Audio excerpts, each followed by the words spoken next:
Hello students, मैं सुधा स्वागत करती हूँ आप सबका आपके अपने चैनल तैयारी ऑनलाइन में। आज हम डिस्कस करेंगे क्लास 10th का वर्कशीट नंबर 27। वर्कशीट है 4 सितंबर 2020 का और आज का हमारा टॉपिक है जैव प्रक्रम श्वसन।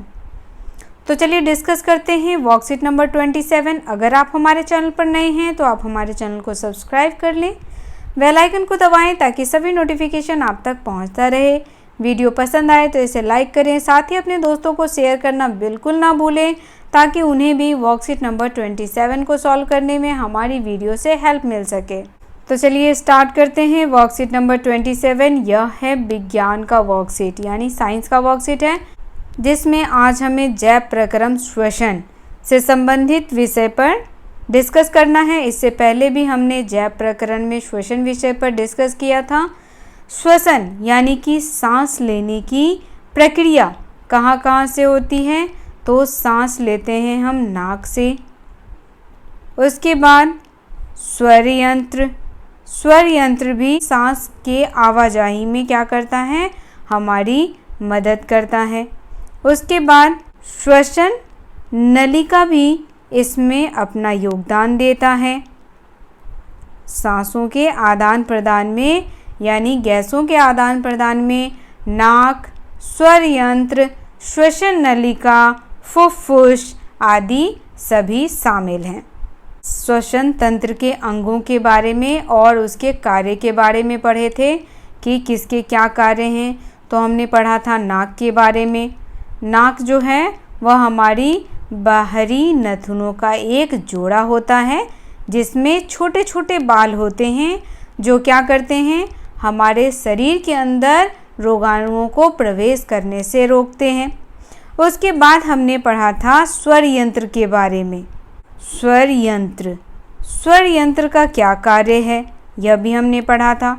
तो स्वर यंत्र, इसे और क्या क्या कहा जाता है, तो स्वर यंत्र को एडम एप्पल या वॉइस बॉक्स भी कहा जाता है। उसके बाद हमने ग्रसनी के बारे में पढ़ा। ग्रसनी क्या है और ग्रसनी का कार्य क्या है। तो ग्रसनी जो है वह हवा और भोजन दोनों के लिए एक ही रास्ता होता है। भोजन भी वहीं से प्रवेश करती हैं जहाँ से हवा प्रवेश करता है, लेकिन यह खाद्य कणों को वायु में जाने से भी रोकता है। एक लोचदार उपास्थि होता है जो क्या करता है, जब हम भोजन ग्रहण करते हैं और जब हम श्वसन ग्रहण करते हैं उस समय यह एक स्विच का काम करता है। जब हम भोजन ग्रहण करते हैं तो स्विच ओपन होता है और भोजन अंदर की तरफ जाता है, और जब हम सांस लेते हैं उस समय भी स्विच ओपन होता है और क्या होता है, सांस अंदर जाती है। तो यह किसका काम करता है, एक स्विच का काम करता है। उसके बाद हमने श्वसन नली के बारे में पढ़ा था, जो सी आकार का होता है। श्वसन नली किस आकार का होता है, सी आकार का, इस आकार का होता है, ठीक है, जिसको हम क्या कहते हैं, उपास्थि। उसके बाद हमने पढ़ा कूपिका के बारे में।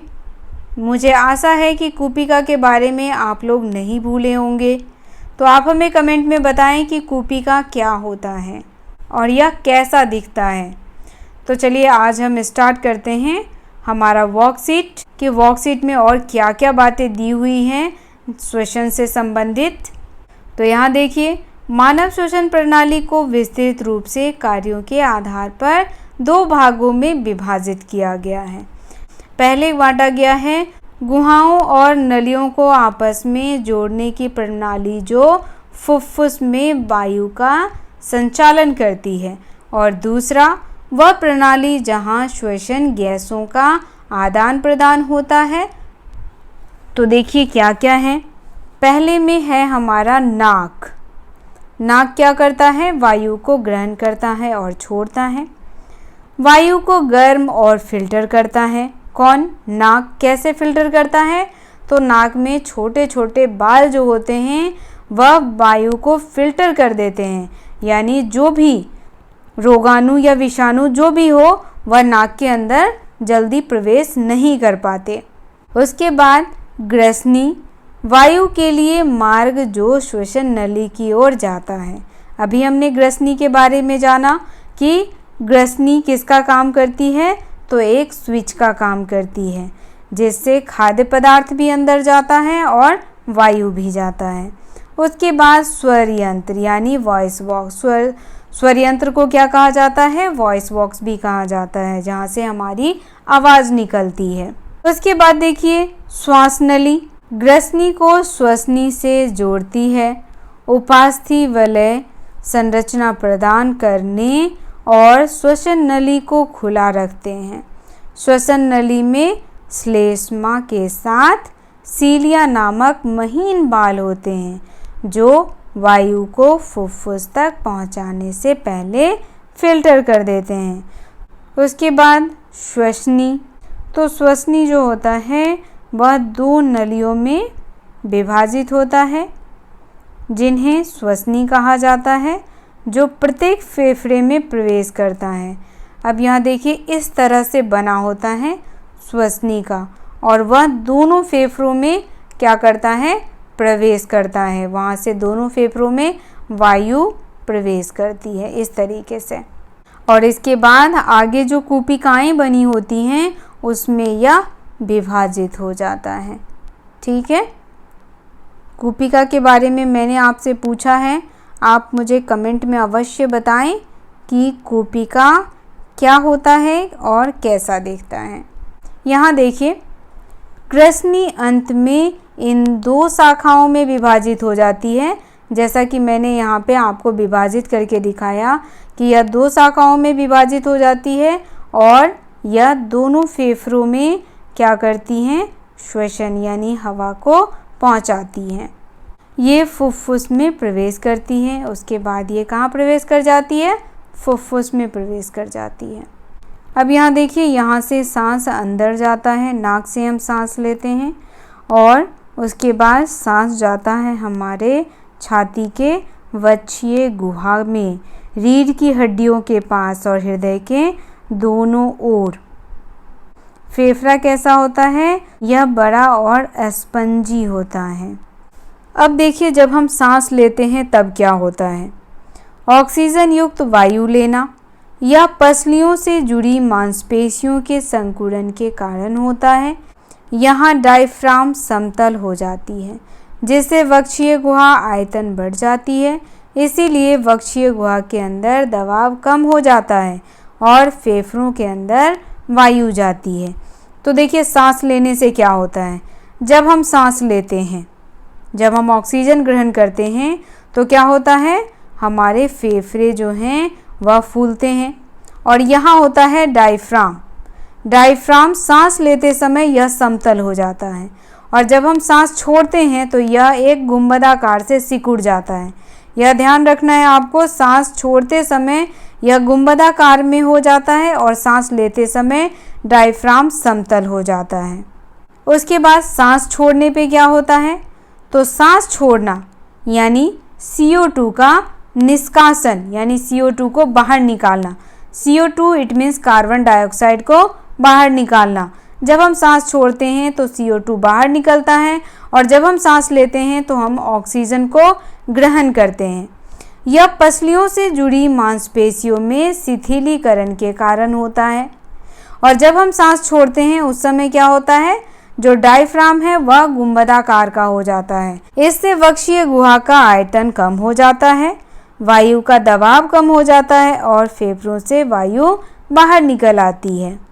तो आप समझ गए होंगे कि सांस लेते वक्त क्या क्या प्रक्रियाएं होती हैं और सांस छोड़ते वक्त क्या क्या प्रक्रियाएं होती है। उसके बाद यहाँ देखिए श्वसन श्वसनिकाएं, इनका कार्य क्या है? तो यह फुफ्फुस का सबसे संकीर्ण वायु मार्ग जो फुफ्फुस की सतहों तक वायु पहुंचाता है, जो फुफ्फुस की सतहों तक क्या करता है? वायु पहुंचाता है। तो यह कौन करता है? श्वसन श्वसनिकाएं। इनका कार्य क्या है?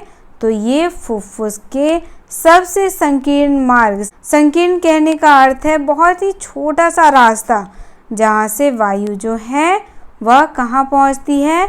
फुफ्फुस के सतह तक। कूपिका वाहिनी, कूपिका के बारे में हम सब जानते हैं। कूपिका वाहिनी छोटी शाखाओं का एक नेटवर्क यानी जाल की तरह फैला होता है।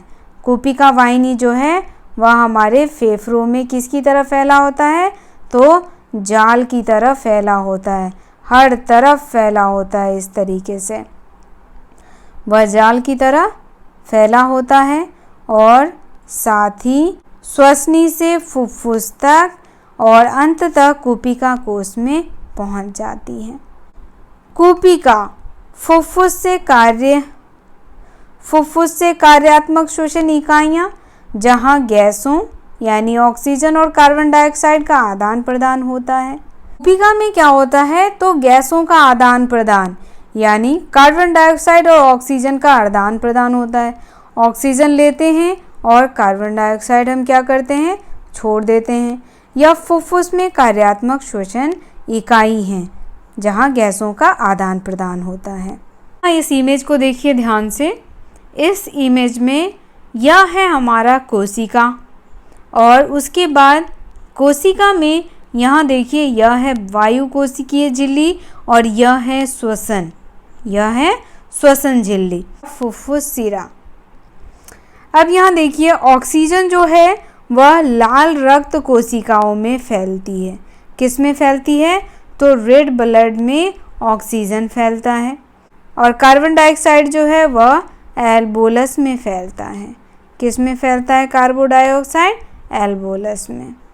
फुफ्फुस के अंदर कूपिका एक सतह उपलब्ध कराती है जिससे गैसों का विनिमय हो सकता है। कूपिकाओं की भित्ति में रुधिर वाहिकाओं का जाल होता है। तो यहाँ देखिए कूपिकाओं की भित्ति में क्या होता है, रुधिर वाहिकाओं, ये सारे क्या हैं, ये सभी रुधिर वाहिका हैं। तो इसी का जाल होता है किसमें, तो इसका जाल होता है कूपिकाओं की भित्ति में। कोशिकाएं शरीर से कार्बन डाइऑक्साइड प्रचुर रुधिर कूपिकाओं में छोड़ती हैं। कोशिका क्या करता है, कार्बन डाइऑक्साइड को प्रचुर यानी कि अधिक से अधिक मात्रा में कूपिकाओं में छोड़ देता है।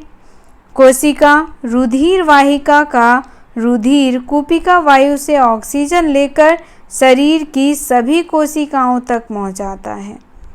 जैसे जैसे जंतुओं के शरीर का आकार बढ़ता है, अकेला विसरण दाब शरीर के सभी अंगों में ऑक्सीजन पहुंचाने के लिए अपर्याप्त हो जाता है, यानी कम पड़ जाता है, उसकी दक्षता कम हो जाती है।